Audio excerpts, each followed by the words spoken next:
Welcome to Ilkley Literature Festival's 40th anniversary exhibition, Making Waves, here at the Manor House Museum in Ilkley. I'm Rachel Felberg, the Festival Director, and I'm delighted that you're able to join us for this audio-visual tour. Ilkley Literature Festival today is the largest literary festival in the north of England, but it was founded in 1973. It all began in 1971 when Michael Dawson, the festival's founding director, who at that time was the director of the Yorkshire Arts Association, was talking to his friend Peter Harland, who was the editor of the Bradford Telegraph and Argus. Michael was explaining that he'd visited a literature festival in Cheltenham and was keen to start something of a similar kind in Ilkley. Peter said, "Well, why don't you give it a go? Why don't you write up something and bring it to the next panel meeting at Yorkshire Arts Association and we can consider it?" A postal strike a few weeks later meant that Michael Dawson had the time to put something together to present to the committee. They offered some money and the idea was underway. At 8 o'clock on the 10th of February 1972, a small group of enthusiastic, influential people with lots of ideas met at Michael Dawson's house, 2 Westview, Wells Road in Ilkley. They included Leeds University lecturer Robin Alston, who also ran the Scholar Press and would end up publishing many of the earlier folios, Arthur Kitching, the curator of the Manor House Museum, and Ilkley resident Walter Stein, who was a tutor in the extramural studies department at Leeds University. There was excited discussion about themes for the first programme. Dr. Alston proposed literature and the mass media. Walter Stein felt that literature and violence might be more controversial, and John Barnard wanted popular events with experimental theatre and folk music sessions in pubs, while Arthur Kitching suggested an exhibition of Sidney Nolan prints at the Manor House. Commissioning new work was going to be an important strand. Although women weren't well represented on the committee that was set up, they played a major role in running the Festival Friends and in fundraising. As Michael Dawson said in June 1978, the founder members of the festival committee had been enthusiastic, influential people with lots of ideas, but when we got established, we enrolled doers. In the first year, they felt the director would probably be able to manage with a good full-time secretary, a shorthand typist, together with basic office equipment, a chair, a desk, a typewriter, a filing cabinet, a telephone, and a house room. And they noticed as much voluntary help as possible would be needed.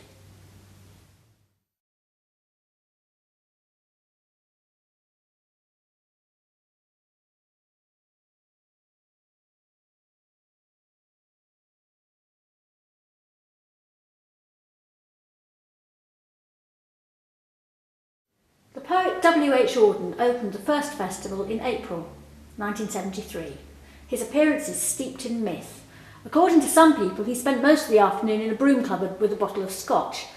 Others say he shuffled on stage, his face wreathed in crumbs from an egg and cress sandwich, and read inaudibly. Although on a festival tape recorder at the time, he could be heard quite clearly. He sold handwritten copies of his poems for £10 and photocopies for £5, and when someone bought 10, he had to go off and make some more.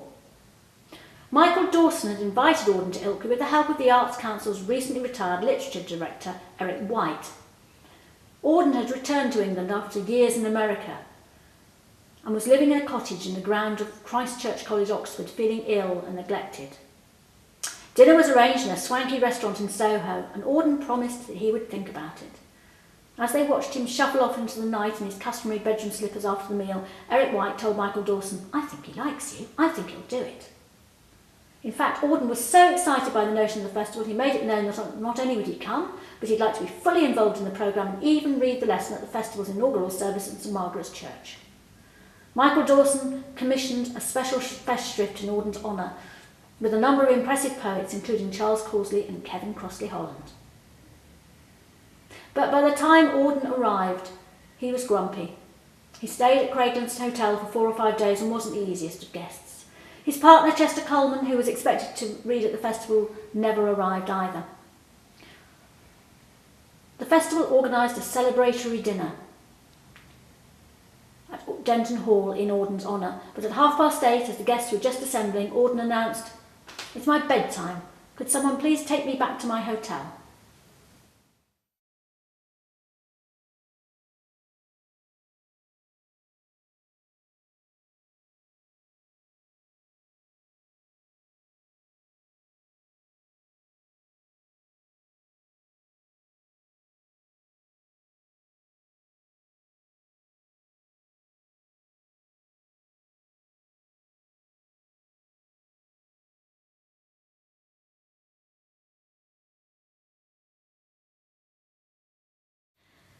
In this photo we can see the poet W.H. Auden with the Bishop of Bradford. On the morning of the 23rd of April 1973, Michael Dawson, the festival director, made frantic trips between the Craiglands Hotel, where Auden was staying, and St Margaret's Vicarage, trying to negotiate a compromise between Auden and the vicar as to which version of the Bible should be used at the festival's inaugural service later that day. Auden had offered to read the second lesson, but only if it could be from the King James Bible, whereas the vicar insisted, in line with his church's policy, that the new English version had to be used. Sadly, all efforts of reconciliation failed, so the great poet attended the service but remained silent and evidently disgruntled throughout.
In this photo we can see Ted Hughes with Michael Dawson on the occasion of Ted Hughes' visit to Ilkley in March 1975.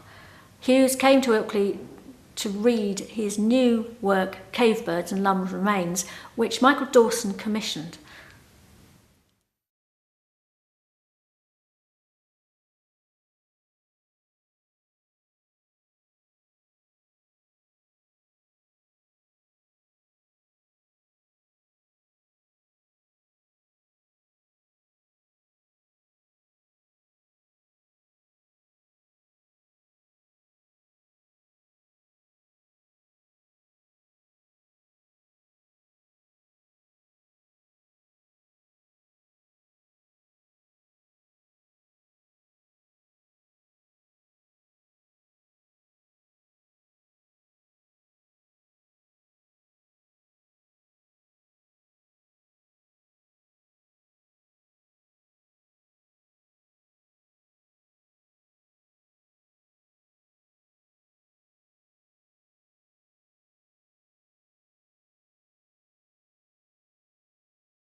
Here we have Angela Carter and Alan Perry, two of the early writers in residence in June 1977.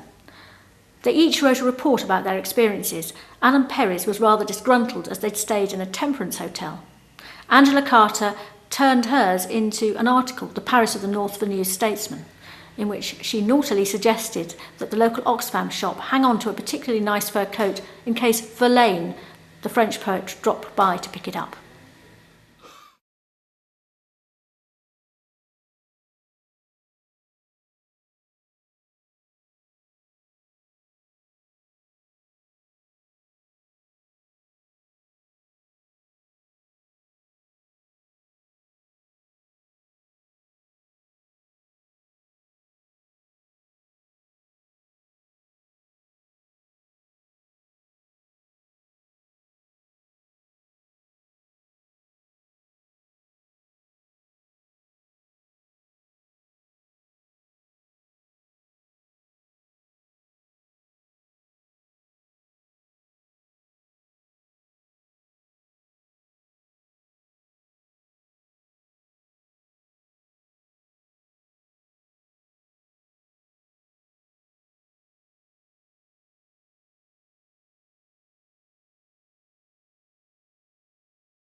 In 1981, Michael Dawson invited 11 poets, including George Macbeth, Adrian Mitchell, Gavin Ewart, Pete Morgan and Spike Milligan, to create poetry t-shirts. Adrian Mitchell's poem goes like this. There's one good thing about a cowpat. If you leave it in the sun, it dries. And there's one good thing about capitalism. It dies. Peace. Adrian Mitchell, Ilkley, 1981.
In 1998, artist Neil Palliser was invited to create original artwork for publicity for the festival's 25th anniversary.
As part of the Cultural Olympiad in Yorkshire celebrating London in 2012, Ilkley Literature Festival commissioned Simon Armitage to create 7 poems inspired by the language and landscape of Yorkshire.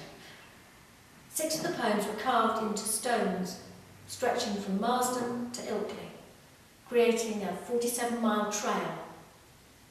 The stones included snow, mist, puddle, dew and beck. The Stanza Stones project, which was supported by iMove and Pennine Prospects, saw stone carver Pip Hall carving in all weathers up on the Pennines and on Ilkley Moor. These tools were with her throughout the process, and the stone in memory of water was given to the festival as a gift to remember a unique project and partnership.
When the illustrator Ralph Steadman came to the festival in 2006, he apologised for covering one of the festival's tablecloths in ink during his signing. To make amends, he turned the splodges into an illustration which he presented to us.